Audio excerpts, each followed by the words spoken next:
The Lord is my light and my salvation. Whom shall I fear? The Lord is the strength of my life. Of whom shall I be afraid?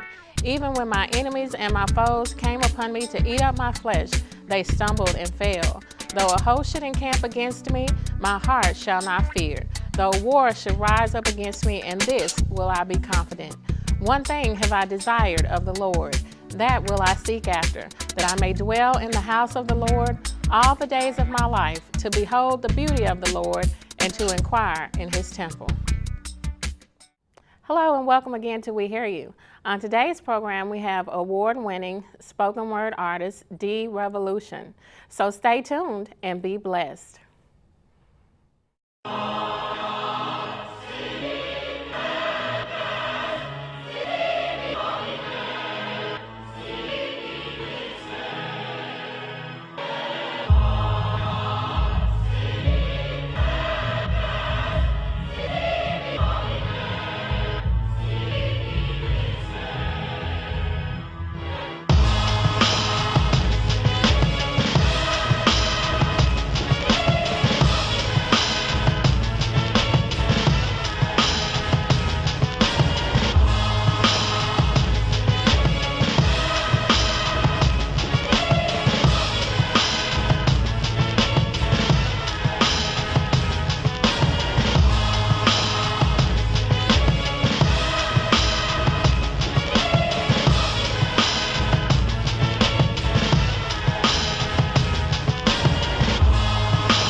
I have a question to all the artists in here.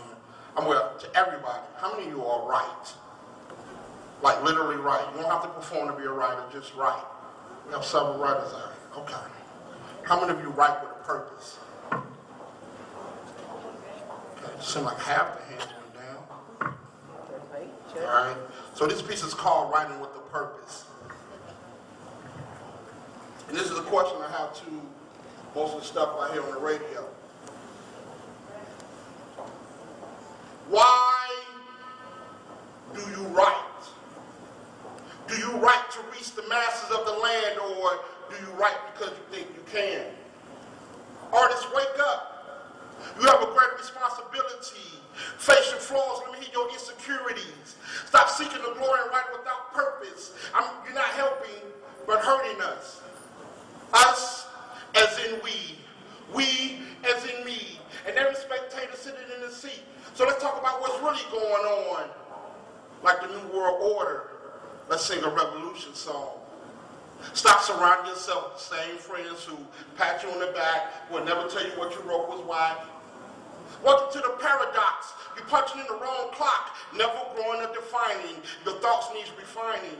So let's talk about the yin and yang. There will always be artists selling out God who don't care about change. The real artist is probably on the corner asking for change. A true artist goes against the grain and don't worry about being safe. This is not a game. To all the writers, whether playwrights, poets, or politicians, you will be held accountable for your intolerance. Writing without purpose is a disservice to the universe. It's like an empty purse, hollow, waiting to be filled. So here's the deal. Take a moment of clarity and make it reality. Take a moment of imagination and make it prophecy. How do we go from no woman, no cry to the stanky leg? It must be those chemtrails in the sky. And you can kiss the revolution bye, because most artists are only looking for their piece of the pie. Writing without purpose, I just sit back and sigh. And I retreat back to my blueprint. And I make sure my writings doesn't have any misprints. And that's why I can approach the mic with confidence. Because God's purpose is no accident. Thank you.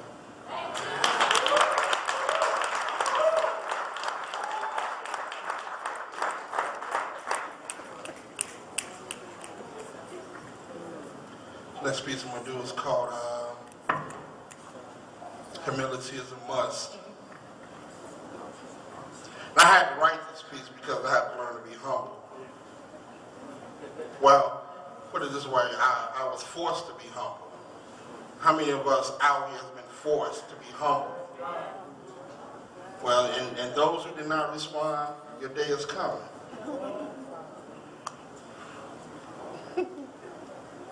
I'm caught up in so many thoughts I can't write. Too much injustice in the world to stay with one thought. So I'm caught between poems while new words are born. Dealing with my own pain while trying to save the world, I go against the grain. Some poets have dropped their brain and I've forgotten what this is all about. They only searching for a name, but the Creator told me to chill. Humility is a must, and that's real. I'm looking for a divine cause, no time to pause. I breathe what I live, I take what I give, no more, no less. The Creator gave me a test. So much pain in the world, but I'm blessed. And I won't rest until I rest. Purpose that no longer goes by the laws of man. Words that reach far beyond the land. Searching and defining, analyzing and grinding. Words for the soul. Life is cold, so my words are cold. Life is cold, so the truth will be told. I'm not afraid of imperfection. That's how I grow. And I'm still asking salvation to meet me at the back door. And while my compassion and hardcore have war, I'm still asking salvation to meet me at the back door. No more. No more. Salvation, meet me at the front door. I dropped to my knees, Lord, please release this rage from me. I've held on to pain so long, I thought I was strong. My cause and effect can't prove to be wrong. I release my soul to the world. I will shed a tear for every little boy and girl. I can't fight battles that no longer exist. I know the cause, what's the effect? I look into the abyss, what's in my spirit, my soul, my heart. I will travel the world and find a treasure in my own backyard. Every blessing ignored becomes a curse. Check the alchemist or Proverbs 16, 19 verse. So again I will evolve, find a new chapter. Knock down the cause and the effect will rise and rise. I see it in my daughter's eyes. I've been convicted by my own words. I've been convicted by my own words. By love, lies, lust. Humility is a must. Thank you. Good evening and welcome to We Hear You. We are here tonight with spoken word artist D Revolution. D, I'm so happy to have you on the show tonight. I'm glad to be here. Ecstatic to have you here. So D Revolution, tell us about yourself. Well, born and raised in Chicago. Came down to Tennessee maybe about 10 years ago. Got introduced to the spoken word probably around the same time I got here. And I started writing about many of the things I experienced in Chicago, and one thing led to another, and I just kept writing and started performing, and here I am today on your show. It just blew up from there. Yes. So what brought you to Nashville?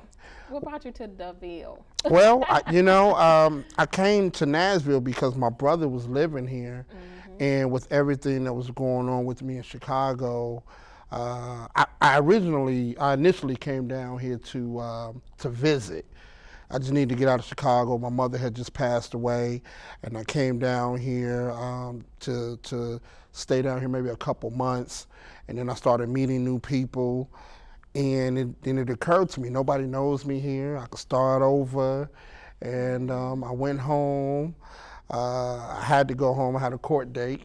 Yeah, I had to go home, I feel go to court. You know what? There's some people watching right now got a court date. You know, if you got a court date, you're going to be all right. I just want to share that. Yeah, I had to go home, go to this court date. Word. I had a job, but I had a job interview here before I left.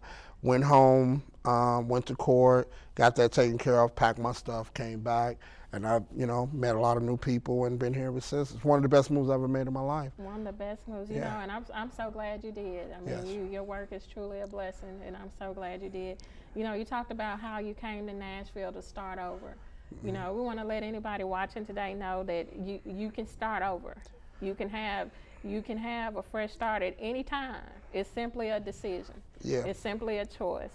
Well, You can start over at any given time. Well, and to add on to what you're saying, you must have the desire. That's the word, the desire to change. That's right. And if you don't have desire, then you won't ever make that change. That's the key word, is having a desire. So when I moved here, I had the desire to want to do something better, and I wanted to change, and I wanted to do things a little different. So, it's worked out for me really well. Amen. And so, how did the name D Revolution evolve? If you want to talk to us about that. When I got here, everybody used to call me D. So now, would you share with us your real name tonight, or you prefer? I prefer not to. Okay, that's cool. That's cool. But no everybody worries. would call me D. Okay. And there was another venue. There was another spoken word venue going on in Nashville. And one day I got on the mic and I cracked a joke on the mic and said my last name was Revolution. Oh, wow. Yes, and the name stuck ever since then. Is D Revolution. And that was it. That was it. And then people start calling me D Rev, or yeah. But it all started off with me. I was making an announcement on the mic, and I said, by the way, my last name is Revolution, and it stuck that way. It just started from there. Started from there. D Revolution. Now, D Revolution. Now, we know that you're renowned. You've gotten several awards for your spoken word. Yes. Talk to us about some of those things. Well, it's funny to even acknowledge that I'm an award-winning poet. Yes. Yes. Because sometimes I feel like that I don't get the credit that I deserve. But when I look back on award-winning poet. Yes. When I look back on the times that I've won some awards, and it's that can never be taken away. And when I look through my papers and I see these awards and I see different certificates for poetry, I think I really appreciate them more now than I did at the time that I got them. But probably the award that really put me in a national circuit was when I got the Southern Entertainment Award in 2006 for Spoken Word Artist of the Year.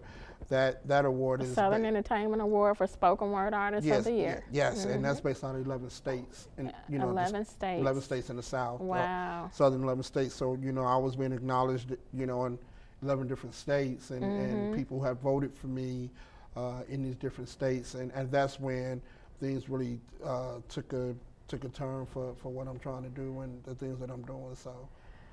And ever since then, every show that I've done, I've packed a house. Ever since I've won that award, everything that I do, every time I put on an event, it's a packed house. That's every a time. blessing. Yes, it is, definitely. What are some of the things that you talk about in your poetry?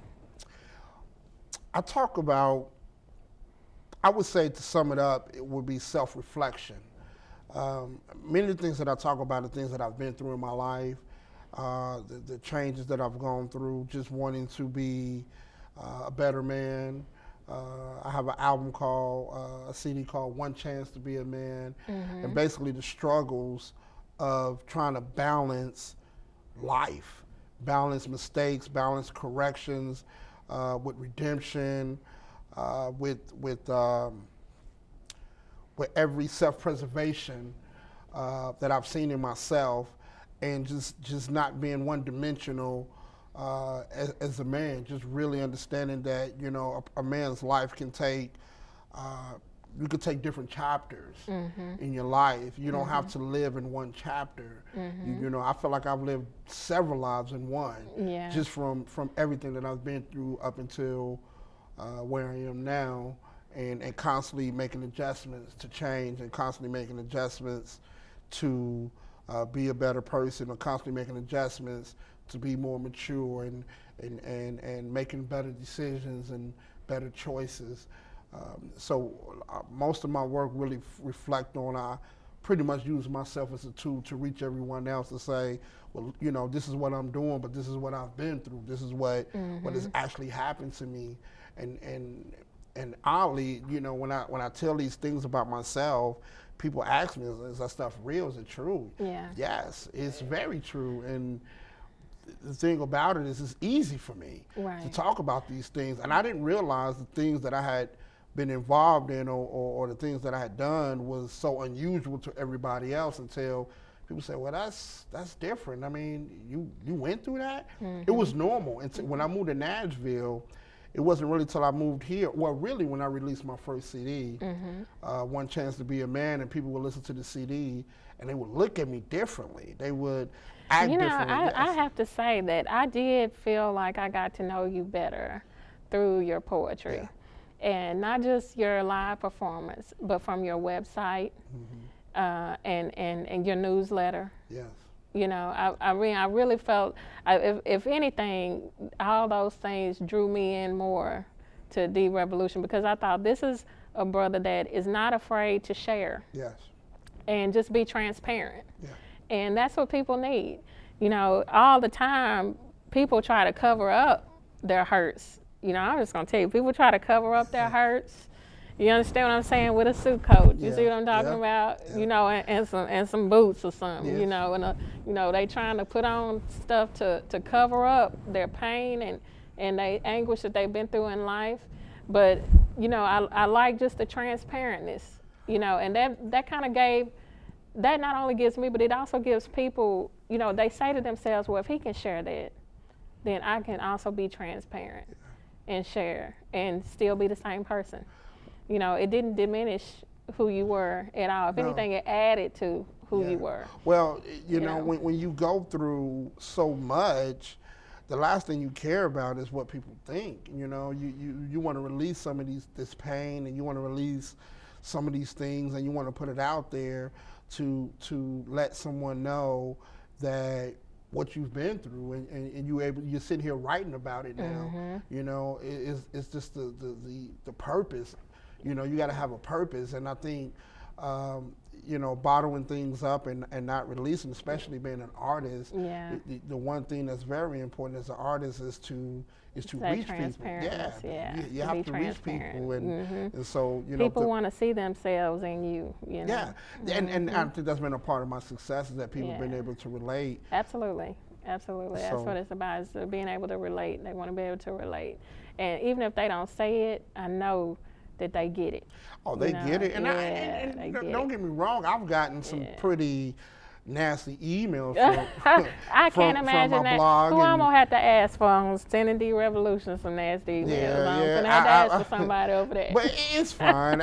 You know, people are entitled to their opinions, but you know, you know, the blog, you know, besides, you know, aside from the poetry, the blog you're just talking about has really taken on a life of its own. And the blog is interactive, right? Yes. You post things on the blog, and then your readers can also post. Yeah, they comment, and if you go read some of them, you can see some people's very upset with me with some stuff that I've put on my blog, but what can I really do about that? That's right. That's, you know, that's you. That's your blog. That's your life, and oh well. But you know, I think some people are just stuck in the mode where they're still trying to cover up things.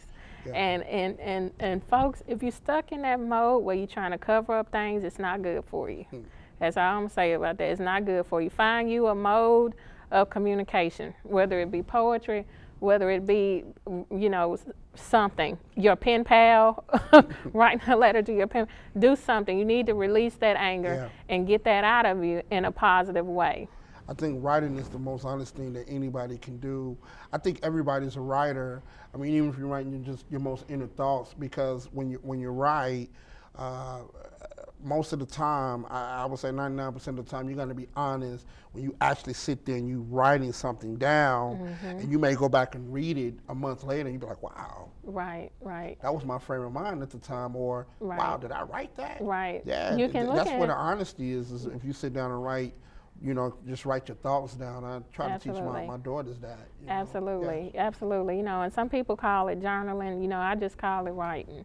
And you can definitely look and see how far you've come. It's like in 1987, I was thinking this way, and now in 2010, I'm thinking this way. Turn the page. You see what I'm saying? And that's another chapter. And that's so important. See, it's not over yet. People get down. Man, I'm telling you, they think it's over. I'm telling you, they get down. They think this is it. You know what I'm talking about? Yeah, but it's always a new chapter. We can always turn the page because we're always told in Nashville. There's something about Southern culture that says you are supposed to hide every ounce of pain that you have ever felt, and it is not healthy. But there's something about Southern culture that makes people do that. It really is, and it's definitely just not healthy. Sure, that's something I've definitely struggled with, being from up north. On a personal level, and also from a mainstream level. To really get some of the credit that I deserve. I make many people uncomfortable with my you and me both. straightforward approach to things, and then the one thing that because they like let's hide this, let's sugarcoat this, let's put this underneath the carpet. And no one wants to hold anyone else accountable, and so someone can say something here, and no one wants to call them out, and I really don't know how to do it any other way. If we're going to do something and we're going to discuss something, we're going to do business or whatever the situation is, I expect the person to keep their word and not just, we're just not going to brush it off. We just have to be real and hold each other accountable for the things that we say. That's right. And that's been a struggle here in the Southern mentality. That many people, so many people that I've ran into, no one holds each other accountable for what they say, or or the things that they promise or anything like that. You just kind of hide it, sweep it under the rug, and that's it. So it's been difficult. As I just believe that there's somebody who's gone through the same thing that you've gone through. Oh yes, it's many people, and they can see that you still standing.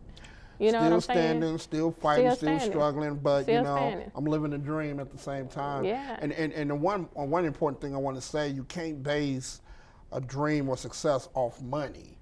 Don't let money stop you from doing what you want to do. And I think I learned that. I learned that in Chicago. Just if you want to do something, just do it. Find a way to make it happen, and don't base it off. Just live your dream. Success is not always. It's not even always. It's not being a celebrity. You don't have to be a celebrity to be successful. So at what you do, just have the desire to seek out your dream and slowly make it happen. Serve your purpose. That's what it's about. Serving your purpose. That is so true. And when we're serving our purpose, that's what gives us that fulfillment. That's what gives us that feeling of success. When we're serving our purpose. You're serving your purpose. That's what it's about. So can we talk about your performance that you just wrapped up? Can we talk about the storytellers? Yes. Okay, we're going to need some additional time to talk about the storytellers. Yes. Okay, now let me just say that I thought it was great and grand and fabulous and amazing. Yes. And that's not just hype. I thought it was great, and I was so glad that I went to see it. I'm glad you came. Tell us about that. Well, the storytellers, I can sit here and absolutely say that it was definitely one of the best things that I've done up until this point. The storytellers was based off of telling a story about your life. I had other poets. Storytelling started from an idea, and it really went back to the CD I did, One Chance to Be a Man, and some of the shows I've done. And I would do commentary in between the poems I would perform, and people were more into the commentary I did and the things I said more than the poetry. And when so many people say, man, you have a lot to say, you have a great story. Right. That's when I came up with the concept of storytellers, to actually put together an event where I would sit there and tell you stories about my life, and then mixed in with the poetry. And you know, it was so well done. Yes. You know, I mean, it was seamless. Yes. It was seamless. We got that, and you know, we got to know you. Yes. In addition to just knowing your work, we feel like we got to know you as well. It was very liberating and refreshing. It was something different. I had never done anything like that before, and then to be on stage with the other poets who was doing the same thing. And you said Sean Witzel was there. Yes. Sean was great. I really enjoyed it. All of them were wonderful. Yes. So we had Sean and Binky, and who are the other two? And of course yourself. Myself, and then you had Shireen. And Shireen. And these are people that I've been knowing. The storytellers. The storytellers. I've been knowing them for years, and definitely we'll be doing it again. And actually, I will be incorporating storytelling more into my poetry when I perform and do shows. I definitely, storytelling is a very powerful tool to teach and to also enlighten people, because again, people can only perceive who you are, but when they hear your story, they know who you are. That's right. And they have a different respect for you, and they look at you differently. And you can no longer judge a book by its cover. That's right. Once you know that story. Once you know their story, then you're responsible for that. Yeah. So let's talk about you know, how can you be contacted? What's your web address? What your, you know, how can people reach you? Well, you can email me at D, the letter D, _revolution 357 at Yahoo. Okay, now there's I hope I can ask you this and you do it. There's one pose that you always do. What pose is that? You know what pose that is? Standing on the wall, the pose that's on your business card. Okay. The pose that you ended the storytellers with. Right.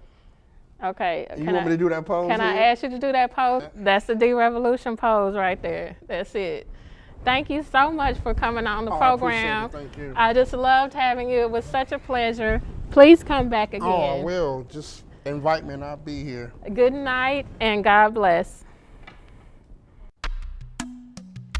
Thank you for watching the show today. We pray that you've been blessed, and may the Lord watch between me and thee while we're absent one from another. Tune in next time for another episode of We Hear You.